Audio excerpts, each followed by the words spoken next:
Seja muito bem-vindo ao 2Dedos de Teologia, eu sou o pastor Iago Martins, você está nos escritórios do Instituto Schaeffer Teologia e Cultura, e hoje me pediram para falar sobre o hino Alvo Mais Que a Neve está sendo tratado como um hino racista pelo famoso cantor Kleber Lucas.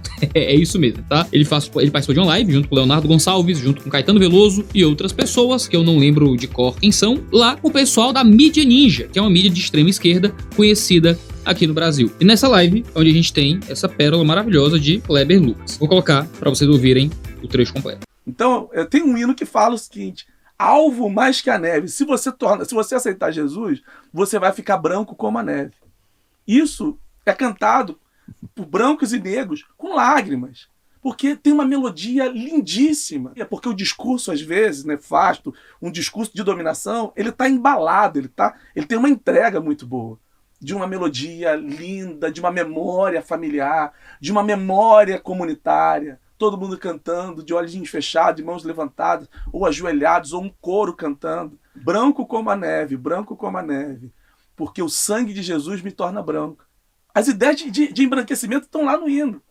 Então, há um distanciamento, há um caminho a ser percorrido, porque essa teologia, uma teologia preta, está chegando no Brasil agora. Então vamos lá, você ouviu aí um trechinho do Kleber Lucas falando. A canção Alvo Mais Que a Neve é uma canção famosa da harpa cristã. Eu fui da Assembleia de Deus por um tempo, então eu tenho alguma intimidade com os hinos da harpa cristã, são maravilhosos. Minha esposa é filha de pastor da Assembleia de Deus, e a música começa cantando o seguinte: bendito seja o Cordeiro que na cruz por nós padeceu, bendito seja o seu sangue que por nós ali ele verteu. Eis neste sangue lavados com roupas que tão alvas são os pecadores remidos que perante o seu Deus já estão. Alvo mais que a neve, sim, neste sangue lavado, mais alvo que a neve serei. Os outros trechos dizem: quão espinhosa a coroa que Jesus por nós suportou, ó quão profundas as chagas que nos provam o quanto ele amou. Eis nessas chagas pureza para o maior pecador, pois que mais alvo que a neve o teu sangue nos torna, Senhor. Então repete o refrão, e então as próximas duas estrofes: se nós a ti confessarmos e seguirmos a tua luz, tu não somente perdoas, purificas também, ó Jesus.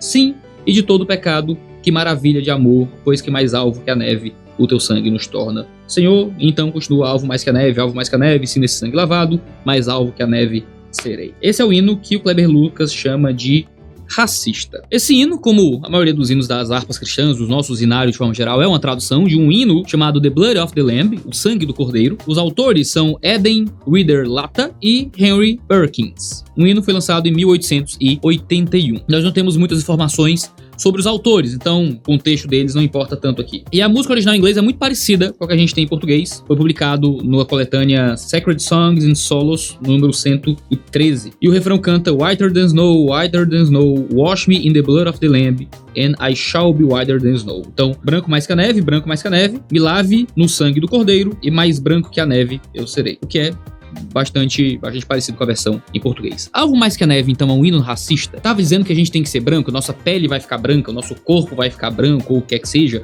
Existe algum ideal de embranquecimento, ou mesmo de depreciação da cor da pele negra? Vamos começar com o seguinte: esse hino, ele é baseado em versículos bíblicos, certo? Esse hino, ele lida com pelo menos 3 textos bíblicos principais. O primeiro deles é Isaías 1:18, que diz assim: o Senhor Deus diz: venham cá, vamos discutir este assunto. Os seus pecados os deixaram manchados de vermelho escuro, mas eu os lavarei, e vocês ficarão brancos como a neve, brancos como a lã. Para começar, o processo de embranquecimento que é colocado aqui vem não de tirar a cor negra da pele, mas de tirar a cor vermelha do pecado. Para começar, quando nós cantamos alvos mais que a neve, significa que nós estamos sendo limpos de uma sujeira que nem era preta, era vermelha. Um vermelho sangue que representa o pecado em nós. Como nós estamos manchados com o vermelho do pecado, nós seremos limpos dessa vermelhidão, dessa sujeira vermelha, e então estaremos brancos, como a neve. Se você já viu neve na sua vida, você sabe que é um branco imenso, limpo, que geralmente não tem uma sujeira, é uma branquidão imensa. Então,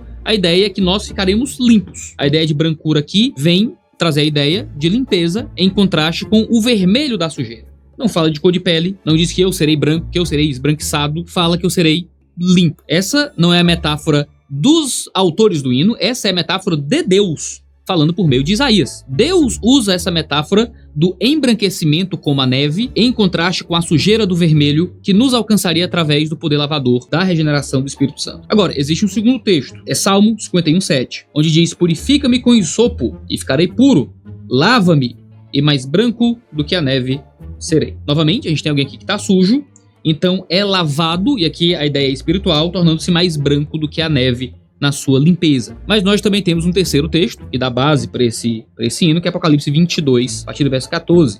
Bem-aventurado aqueles que lavaram as suas vestiduras no sangue do Cordeiro, para que tenham direito à árvore da vida e possam entrar na cidade pelas portas. Aqui a ideia de lavar as vestes está lidando com o começo do hino, principalmente. Principalmente porque no Apocalipse os seres celestiais são vistos com vestes brancas, né? Então quando o hino canta: eis nesse sangue lavados com roupas que tão alvas são os pecadores remidos que perante seu Deus já estão, há aqui uma referência também ao Apocalipse das vestes limpas, não é? Brancas e puras daqueles homens. Aí você olha para o Alvo Mais Que a Neve. E quando você diz que Alvo Mais Que a Neve é uma canção racista, quando você diz que cantarmos juntos, negros e brancos, chorando com lágrimas, é cantar um discurso nefasto de dominação? Então, quando nós cantamos isso, estamos cantando uma ideia de embranquecimento que dificulta a luta antirracista, não é? Isso é uma bobagem, porque isso é dizer que Deus é racista, certo? Se você diz que usar as metáforas bíblicas é racismo, se cantarmos as metáforas bíblicas é um ideal de dominação do povo negro, então, sinto dizer,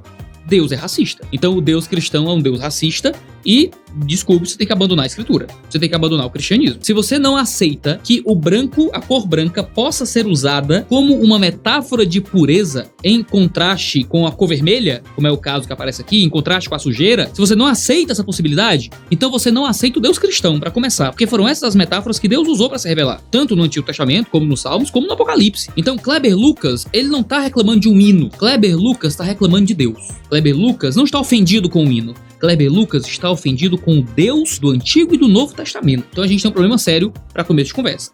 Entre a metáfora bíblica e a opinião antirracista do Kleber Lucas, eu sempre vou ficar com aquilo que a escritura diz. E cá entre nós, né? Uma opinião pretensamente antirracista. Porque de antirracista de fato, né? De fato não é. Agora, é muito estranho, beira o assustador, que as lutas antirracistas que são comuns aos ambientes de esquerda não foquem nos atos racistas. Não foquem no problema da discriminação baseada em raça. Foquem ou em forças abstratas, no chamado racismo estrutural, que é uma tentativa de explicar as disparidades raciais da nossa sociedade. Sim, existem disparidades raciais óbvias. Você olha para quem se forma em faculdade de medicina, é só branco, não é? Você olha para o board de grandes empresas, é um bando de branco. A gente sabe que existe uma disparidade racial forte na nossa cultura brasileira. O que explica isso? Existem tentativas de explicação, muitos tentam explicar através dessa tese importada, uma tese branca, certo? Que vem de um monte de sociólogo americano, uma tese importada dos Estados Unidos, chamada racismo estrutural, que tenta dar às estruturas pesos morais que geralmente só são coerentes com relação aos indivíduos. Eu não sigo essa perspectiva. As nossas disparidades raciais têm origens históricas, ou seja, os negros saíram da escravidão, mas não foram inseridos na sociedade de forma livre e justa. Não houve nenhuma reparação a esses indivíduos que eram escravizados debaixo da permissão do Estado. Logo, eles compuseram as camadas mais baixas da sociedade e não tinham como sair daquela situação. Muitos negros conseguiram sair dessa situação, graças a Deus, ao longo de gerações, mas muitos de nós tivemos tataravô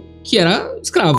E se eu disser que o meu computador quebrou enquanto eu tô fazendo esse vídeo? Rapaz, esse negócio é sério. Então, assim, espero que dê tudo certo, porque quebrou o computador. Eu vou ter que consertar, certo? Isso é...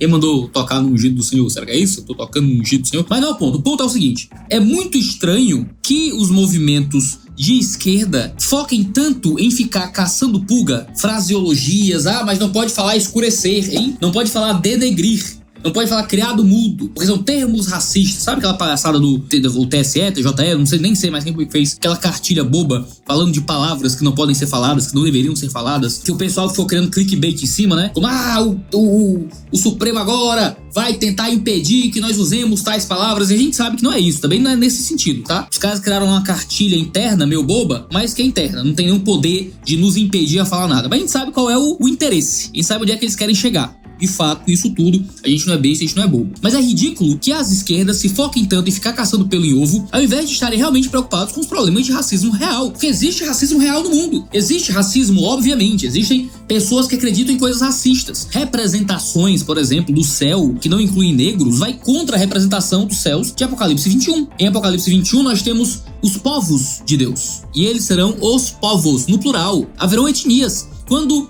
João olha para o céu, ele vê gente de todo o povo, tribo, língua e nação cantando a Deus. Então, quando representamos o paraíso, devemos representá-lo a partir de uma perspectiva multicultural, que faz parte da mensagem da grande comissão, ide, levar o evangelho a panta ta ethne, a todas as etnias. Tá na Bíblia. Ficar caçando pelo em ovo em música, porque a música diz que nós seremos alvos mais que a neve, dizer que isso é racismo, sabe o que é isso? Eu vou dizer o que é isso, certo? Isso é o Kleber Lucas se esforçando arduamente para ser aceito pelas elites brancas. Uma elite branca progressista que odeia a gente, que odeia crente, que se a gente chegar lá para condenar o pecado e convidar as pessoas à fé e ao arrependimento, eles não querem, eles nos odeiam. E infelizmente o Kleber Lucas vai lá e ao invés dele ir lá para pregar o evangelho, para orar e para condenar o pecado, ele vai lá para afagar as ideologias de esquerda para que ele possa ser aceito. Então, ao invés de haver uma condenação ao racismo, obviamente, fica se catando pelo em ovo para tentar achar racismo onde não tem. Sabe o que é que isso faz? Isso gera antipatia. Isso faz com que as pessoas façam pouco caso da luta antirracista. Faz com que as pessoas façam pouco caso do racismo real. E é esse tipo de extremo e de loucura, esse tipo de absurdo,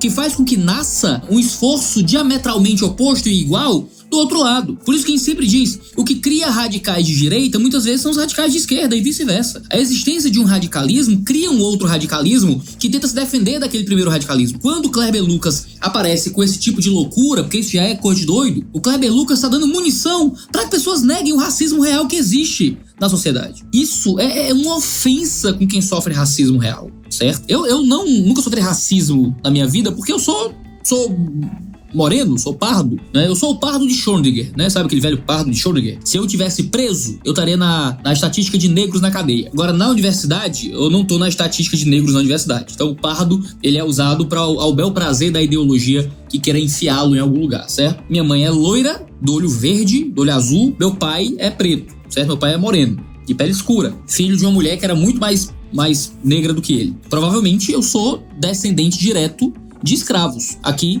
do Ceará. Eu sou um nordestino, sou cearense, já sofri muita xenofobia de verdade por ser cearense. Não é piadinha, é xenofobia de verdade, é palavras de agressão por eu ser cearense, certo? Fora várias outras coisinhas menores. Esse tipo de discurso do Kleber Lucas é uma ofensa real, é uma ofensa contra quem sofre racismo de verdade nesse mundo. Por isso que vários pretos evangélicos estão revoltados com a fala do Kleber Lucas. Sabe quem é que tá defendendo o Kleber Lucas? É branco. É branco de esquerda, certo? Branco de esquerda tá defendendo a fala do Kleber Lucas. O que eu mais vejo é preto, crente, dizendo que isso é um absurdo. E ele fala, mas aí brancos e pretos cantam e choram. Por quê? Por causa da melodia. Não é por causa da melodia não, Kleber Lucas. É porque há ali a verdade do evangelho. Há ali a verdade poderosa do evangelho de que Jesus vem para nos limpar. Ele vem para nos limpar do nosso pecado. E ele vem para nos trazer a ele, brancos e pretos, todos limpos. A linguagem metafórica ali do branco é de limpeza, não contra o preto da pele preta, mas no sentido de que numa superfície branca você tem mais destaque entre aquilo que é sujo, quando pó, quando poeira, quando mancha aparece ali. Então o branco muitas vezes é usado, já que o branco é o recebimento de todas as cores, onde emana mais luz, ao contrário do preto, que é a absorção de todas as cores. É no branco que você tem essa analogia da limpeza mais bem estabelecida. E rapaz, ficou branquinho, a gente fala isso, né? E é triste que hoje em dia a galera tenta olhar para todas as analogias entre trevas e luz e tratar como questão entre cor preta da pele e cor branca da pele. Quando isso é uma falta de sensibilidade literária imensa. Aí não pode mais falar esclarecer. Ah, nossa, você esclareceu. A ideia de trazer luz. Não, eu tenho que falar, nossa, você escureceu, né? Como se fosse uma coisa boa. Então, quando a gente fala que deu um branco, né? Como esqueci, ou seja, ficou branco, ficou sem nada. Isso é o quê? Dizer que deu um branco é algo antirracista? Só por isso mesmo? Quando no karatê ou quando no judô você é faixa preta, que é a melhor faixa que tem, isso é uma coisa ruim? Não é? Produtos black, né? Produtos black são muitas vezes produtos top, né? Dentro de alguma área. No capitalismo moderno, para usar essa linguagem, os melhores cartões de crédito são os black, cartão black, então o Mastercard Black, né? São os melhores, não é? Isso é o quê? Ah, não, aí é uma luta decolonial. Claro que não é, gente. É simplesmente uma escolha de cores para representar ideais, princípios simples. Não é uma questão sobre a raça, a cor da pele das pessoas. Quando o Kleber Lucas entra nessa neura, ele vai contra a própria literatura bíblica, que constantemente usa luz em contraste com trevas, claridade em contraste com escuridão, limpeza no branco em contraste não com o preto, mas com o vermelho do pecado. E ele quer o quê? Reescrever a literatura. Porque, de novo, não há uma preocupação aqui com o racismo real, há uma preocupação com uma perseguição de vocabulário. Se eles se importassem com o racismo real, eles não estavam gastando tempo perseguindo hinos que são maravilhosos, úteis para que pretos e brancos cantem para a glória de Deus. Eles estariam protegendo quem realmente precisa. E aí tá o Kleber Lucas, ganhando aplauso de branco de esquerda e sendo rejeitado pelos irmãos pretos e pobres que cantam Alvo Mais Que a Neve, vão continuar cantando Alvo Mais Que a Neve, não importa o quanto o Kleber Lucas tente cancelar o hino. Aí o Kleber Lucas aparece no Twitter tentando se explicar, certo?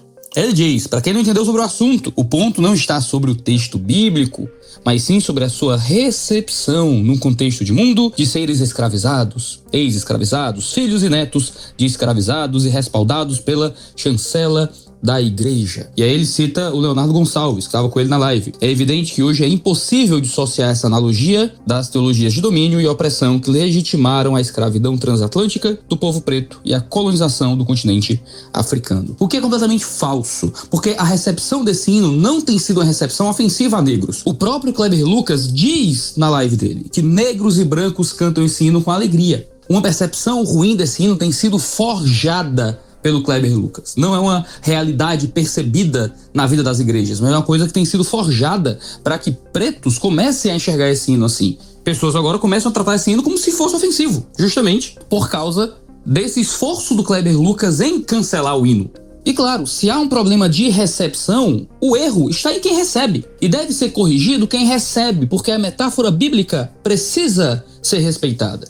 Não é racismo que o claro da luz seja usado em contraste à escuridão da ausência de luz. Que o branco do limpo seja usado em contraste com o vermelho do sujo. O que é errado é relacionar isso à cor da pele das pessoas, que não é o caso do que acontece na escritura nem no hino. Mas infelizmente os movimentos negros modernos criam essa perseguição de palavras, inventa que é racismo usar uma linguagem que envolva qualquer coisa clara como algo positivo, e então criam um problema que não existe e se vendem como uma solução para o problema que eles inventaram. Se o problema é de recepção, aí pronto. Aí a gente não pode mais ver uma cultura de aquecimento global, de desmatamento, cantar que ele corta a árvore que não dá frutos. Ele está ajudando o desmatamento. Em uma cultura de guerra, a gente não pode mais cantar que ele é o Senhor dos Exércitos. Acabou, corta da Bíblia. Em uma cultura de abandono parental, não pode mais dizer que Deus é pai. E no fim das contas, a gente vai torcendo a escritura em nome das ideologias do momento. Iago, mas você tem que ler a monografia do homem, porque a monografia dele é que diz lá em detalhes o que ele está querendo passar. Beleza, baixei a monografia dele. Por mais que o título da monografia seja o título do hino, ele só fala do hino em uma página, onde ele não repete nada que ele já não tenha dito naquele vídeo. A monografia dele não é uma análise do racismo no hino Alvo Mais Que a Neve, mas ele usa o Alvo Mais Que a Neve como uma metáfora para estabelecer parte do problema do racismo sendo justificado teologicamente. Claro, o TCC do Kleber Lucas estabelece alguns problemas sérios de justificação do racismo com bases teológicas, mas é muito fraco em estabelecer que Alvo Mais Que a Neve é um hino racista, ou que pode ser usado de alguma forma para estabelecer racismo, ou que pode ser recebido como algo racista. Bom, mas não era pro vídeo terminar via celular, era pro vídeo terminar de outro jeito, mas agora eu tive que aproveitar aqui e ligar pro meu colega que arruma o computador, que eu vou lá. Eu acho que o water cooler do bicho quebrou.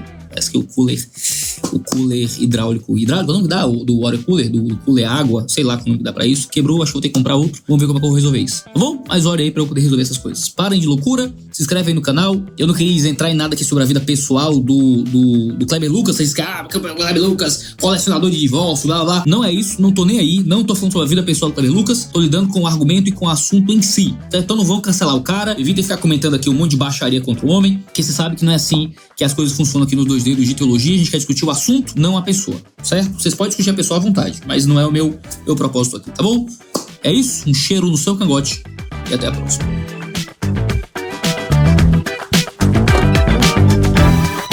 E é isso, velho. O que é que deu aqui, cara? Rapaz, vamos ver aí, né? E agora o que eu faço? Compro outro. Tchau, querido. Isso foi muito importante pra minha vida. Muitos vídeos de teologia.